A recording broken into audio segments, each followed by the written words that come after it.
নমস্কার, শাশ্বতী সিনহা টক্সে আপনাদের সবাইকে স্বাগত। আপনারা শুনছেন সিডনি সেল্ডানের ইফ টুমরো কামস, যার ভাষান্তর করেছেন পৃথ্বীরাজ সেন। আজ 24 এবং 25তম অধ্যায় একসঙ্গে। তাহলে শুরু করি। ইটন স্কোয়ারের ট্রেসির বাড়িটা দেখলে একটা স্বর্গ বলে ভুল হতে পারে। লন্ডনের কাছেই অভিজাত এলাকার বাসিন্দা হতে পেরে সে মনে মনে ভাগ্যকে অসংখ্য ধন্যবাদ দিল। এখানে সবই ভালো, মানুষজন, পরিবেশ, সব কিছু। ব্যাংকে মোটা অর্থ জমিয়েছে ট্রেসি।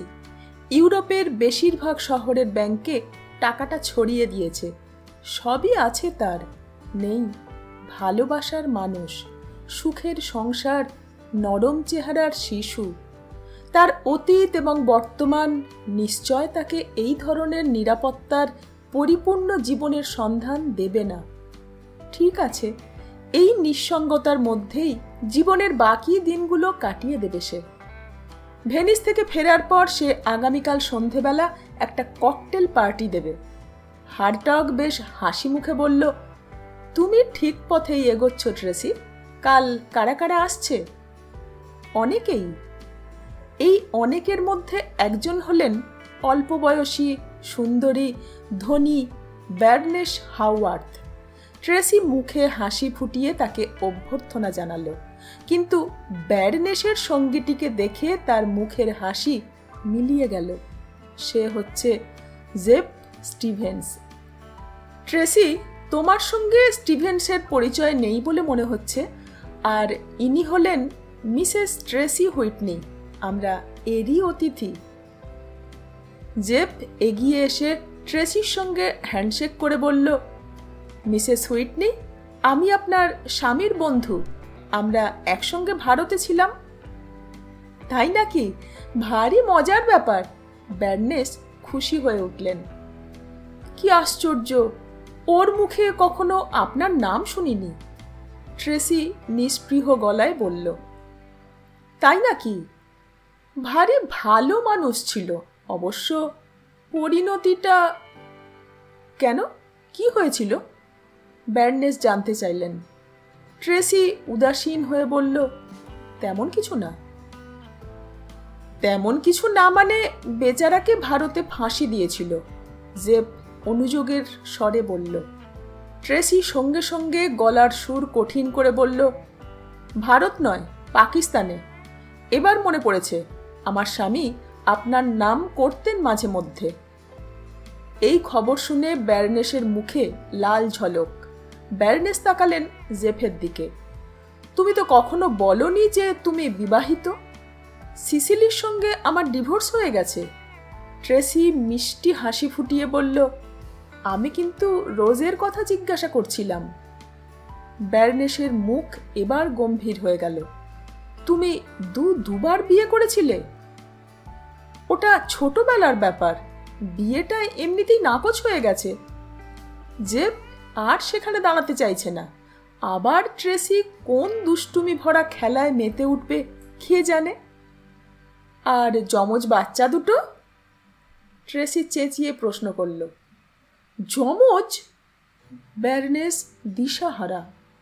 ওরা ওদের মায়ের সঙ্গে থাকে বলেই জেফ ব্যারনেসকে নিয়ে এগোতে এগোতে বলল, আপনি নিশ্চয়ই ব্যস্ত।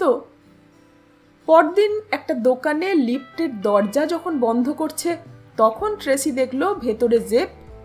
ট্রেসি জিজ্ঞাসা করল, কালকে এরপর কি ঘটেছিল? জেফ দাঁতে দাঁত পিষল। সে রাতে ট্রেসির ঘুম আসছিল না। জেফের সঙ্গে ব্যারনেসের কি সম্পর্ক থাকতে পারে? পর মুহূর্তেই সে ভাবল, সে জেফকে ইতিমধ্যেই চিনে নিয়েছে। তারা কোনোদিন বিয়ে করে সুখী হতে পারবে না। হার্টগ ফ্রান্সে একটা কাজ নিয়েছে, সেই কথা চিন্তা করতে করতে ট্রেসি ঘুমিয়ে পড়ল। প্যারিসে নিজের হোটেলে বসে ট্রিগন্যান্টের দেওয়া রিপোর্ট পড়ছিল ড্যানিয়েল কুপার। রাত তখন প্রায় 4টে। কাদের কাজ এগুলো কিছুতেই বুঝতে পারছে না সে। এখনো 3টে ফাইল বাকি। ব্রাসেলসে লেখা ফাইলটা নিয়ে চোখ বোলাতে লাগলো। $20 লাখ গয়না চুরি গেছে জনৈক মিস্টার ভ্যান রুইসেনের ভিলার আয়রন সেফ থেকে। ভদ্রলোক বেলজিয়ামের বিখ্যাত ধনী ব্যবসাদার, আর্থিক লেনদেনের ব্যাপারে একাধিকবার অভিযুক্ত হয়েছিলেন। তিনি ছুটি কাটাতে অন্যত্র গিয়েছিলেন, এমন সময় চুরিটা হয়। হঠাৎ অ্যালার্ম ঘণ্টা বেজে ওঠাতে পুলিশ ছুটে আসে। সদর দরজাতে দেখা হয়ে যায় জালের মতো পাতলা নাইটি পরা এক যৌবনবতী নারীর সঙ্গে। তার মুখে পুরু করে ক্রিম মাখানো। উনি নাকি মিস্টার রুইসেনের অতিথি। পুলিশ বিশ্বাস করে চলে যায়। পরে বাড়ির মালিকের কাছ থেকে খবর এসেছে ওই ধরনের অতিথি তার থাকার কথা নয়। ড্যানিয়েল কুপার ফাইলটা নামিয়ে রাখল। যুক্তি আর যুক্তির সরণিতে সে এখন হাঁটবে। ইন্সপেক্টর ট্রিগন্যান্টের ধৈর্যের বাঁধ ভেঙে যাচ্ছে। ভুল করছেন আপনি। আমি বলছি, একজন মহিলার পক্ষে এতগুলো অপরাধ করা কখনোই সম্ভব নয়। পরীক্ষা করে দেখা দরকার, ড্যানিয়েল কুপার বলল। কিভাবে? প্রথমত, কোথায় কবে চুরি হয়েছে সেগুলো তারিখ ঠিক করুন। ওই সব তারিখ মিলিয়ে বিদেশিদের আসার লিস্টে দেখুন মার্কিন মহিলা কজন আছে। জাল পাসপোর্ট থাকা অসম্ভব নয়, তবে মাঝে মধ্যে স্বনামে সে আসতে বাধ্য। এবার ট্রিগন্যান্ট পুরো ব্যাপারটা বুঝতে পারল। শেষ পর্যন্ত সবার ওপরে নাম পাওয়া গেল ট্রেসি হুইটনি। এই প্রথম একটা সঠিক সূত্র পাওয়া গেছে। ইন্টারপোল উঠে পড়ে লাগলো। ট্রেসি হুইটনি সম্পর্কে যাবতীয় তথ্য, এমনকি জেলখানা থেকে ফটো পর্যন্ত চলে এলো প্যারিসে। ড্যানিয়েল কুপারের এই আচরণে রেনল্ডস পর্যন্ত বিরক্ত হয়েছেন, অথচ কিছুই করার নেই। লোকটা অসম্ভব ধূর্ত এবং নিজের কাজ ভালোভাবে করতে জানে। 24তম অধ্যায় শেষ। এবার 25তম অধ্যায়। প্রত্যেক বছর জুন মাসের প্রথম শনিবার কাউন্ট দ্য মাতিগানি প্যারিসের শিশু হাসপাতালের জন্য একটা চ্যারিটি ম্যাচের আয়োজন করে থাকেন। এখানে প্রবেশ করতে গেলে $1000 মূল্য দিতে হয়। পৃথিবীর বিভিন্ন প্রান্তের বড় লোকেরা ওই দিন পাগলের মতো প্যারিসে ছুটে আসেন। মাতিগনির প্রাসাদের মতো বাড়িটি ফ্রান্সের এক দর্শনীয় স্থান। 15 শতাব্দীর বাড়ি। সামনে সুন্দর বাগান। নাচের দিন বিশাল নাচঘর খুলে দেওয়া হয়। প্রাসাদ সংলগ্ন ছোট নাচঘরে দামি দামি পোশাক আর গয়না পরা ধনী নরনারীর ভিড় দেখা যায়। উর্দি পরা বেয়ারারা ঘুরে ঘুরে পানীয় পরিবেশন করছে। খাওয়া দাওয়ারও এলাহি ব্যবস্থা করা হয়। সেদিন সাদা লেশের অত্যন্ত দামি গাউন পরেছে ট্রেসি। চুলটা উঁচু করে বেঁধেছে, সেখানে একটা হীরের টায়রা। সে নাচছিল গৃহকর্তা কাউন্ট মাতিগানের সঙ্গে। কাউন্টের বয়স 66 বছর। স্ত্রী মারা গেছে। বেটে খাটো, স্বাস্থ্য ভালো। হার্টগের কথা মনে পড়ে গেল ট্রেসির। শিশু হাসপাতালের জন্য কাউন্ট যে নাচের পার্টি দেন, সেটা এক ধরনের জালিয়াতি। চাঁদার টাকার মাত্র 10 ভাগ দেন হাসপাতালে, বাকিটা কাউন্টের পকেটেই চলে যায়। কাউন্ট নাচতে নাচতে বললেন, আপনি অসাধারণ নাচছেন তো। ট্রেসি হাসতে হাসতে উত্তর দিল, আপনার মতো পার্টনার পেয়েছি বলে। আচ্ছা, আমাদের আগে দেখা হয়নি কেন? দক্ষিণ আমেরিকাতে ছিলাম। আমার স্বামীর কয়েকটা খনি আছে ব্রাজিলে। স্বামী আসতে পারেনি শুনে কাউন্ট আরও একটু জোরে ট্রেসির কোমর জড়িয়ে ধরল। ঠিক সেই সময় মাথা তুলতেই ট্রেসি দেখল যে একটা দারুণ সাজগোজ করা মেয়ের সঙ্গে নাচছে। মেয়েটা ওকে খিমচে ধরেছে। দুজনের মধ্যে চোখাচোখি হতেই দুজনেই হেসে ফেলল। ট্রেসি ভাবল, ও ব্যাটার হাসার অধিকার আছে। গত দুটো কেসে জেফ ওর মুখের গ্রাস ছিনিয়ে নিয়েছে। এবার এখানে এসেছি, বেজন্মার বাচ্চাটা এখানেও পৌঁছে গেছে। নাচতে নাচতে জেফ আর তার সঙ্গিনী কাউন্টের কাছে এলো। পরিচয়ের পালা সারা হতেই খাওয়ার ঘণ্টা পড়ল। কাউন্ট ব্যস্ত হয়ে চলে গেলেন অতিথিদের সামলাতে। জেফ তার সঙ্গিনীকে বলল, মাথা ধরেছে, একটা অ্যাসপিরিন দাও তো। মেয়েটা আড়াল হতেই জেফ তাড়াতাড়ি ট্রেসির খুব কাছে এসে বলল, এখানে চুরির চেষ্টা করো না। আমার মনেও ইচ্ছে ছিল, কিন্তু পাহারার ব্যবস্থা দেখে পিছিয়ে এসেছি। রাতের বেলায় খুনি কুকুর পাহারা দেয়। প্রত্যেকটি দরজা জানলায় ইলেকট্রিক কানেকশন করা আছে। তাছাড়া যেখানে দামি জিনিসগুলো আছে সেখানে অদৃশ্য ইনফ্রারেড রশ্মির ছড়াছড়ি। মুখ টিপে হেসে ট্রেসি বলল, আমি সব কিছুই জানি। তাহলে নিশ্চয় এটা জানো, রশ্মির মধ্যে যতক্ষণ থাকবে ততক্ষণ কিচ্ছু হবে না, বেরিয়ে এলেই ঘন্টা বেজে উঠবে। শরীরের তাপের সঙ্গে কি একটা সম্পর্ক আছে। এটা ট্রেসি জানতো না। তুমি এসব কথা আমায় জানাচ্ছ কেন? আমি চাই না তুমি ধরা পড়ো। জেফের সঙ্গিনী অ্যাসপিরিন নিয়ে আসছে দেখা গেল। দারুণ ভোজ হলো, সবই বাছা বাছা খাবার। ডিনারের পর কাউন্ট মাতিগান ট্রেসিকে বললেন, তুমি আমার ছবির গ্যালারি দেখবে বলছিলে না?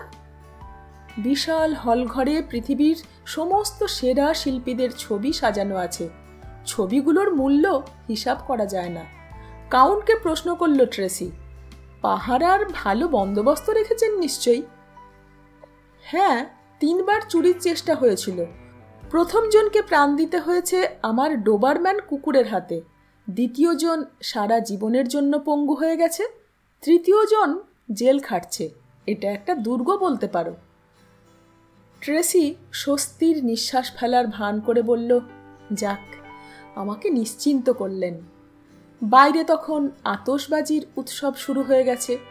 সেই সুযোগে বাড়ির চারপাশটা ট্রেসি ঘুরে ঘুরে দেখে নিল। দোতলায় কাউন্টের শোবার ঘরে $20 লাখ গয়না আর 2টো অত্যন্ত দামি ছবি আছে, তার মধ্যে একটি লিওনার্দো দা ভিঞ্চির। পরদিন প্রায় নিঃশব্দে একটা ভাড়াটে গাড়ি এসে দাঁড়ালো কাউন্টের বাড়ির পিছনের উঁচু দেয়াল ঘেঁষে। আকাশে কালো মেঘ জমেছে, কনকনে ঠান্ডা। কালো রঙের পোশাক পরেছে ট্রেসি, হাতে দস্তানা। দেওয়ালে হাত রাখতেই ভেতর থেকে চাপা আর ভয়ঙ্কর গর্জন শোনা গেল। ট্রেসি পেছন ফিরে শীষ দিতেই গাড়ি থেকে বেরিয়ে এলো একটি মাঝবয়সী পুরুষ, সঙ্গে একটা মাদি ডোবারম্যান। সেই কুকুরটি ঋতুমতি। দেওয়াল টপকে মাদিটিকে ভেতরে ফেলে দিতেই গর্জন, কিন্তু কয়েক সেকেন্ড পর সব চুপচাপ। ট্রেসি তার সঙ্গীকে বলল, চলো ঢোকা যাক। সঙ্গীটির নাম জাঁ লুই। জীবনের বেশিরভাগটাই সে জেলে কাটিয়েছে।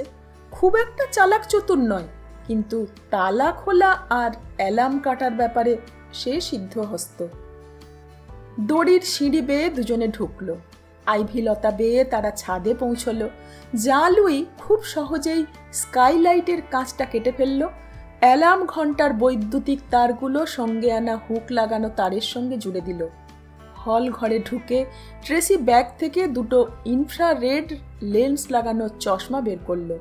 চশমা পড়তেই দেখতে পেল কিভাবে রশ্মিগুলি এক প্রান্ত থেকে ও প্রান্ত পর্যন্ত ছড়ানো আছে।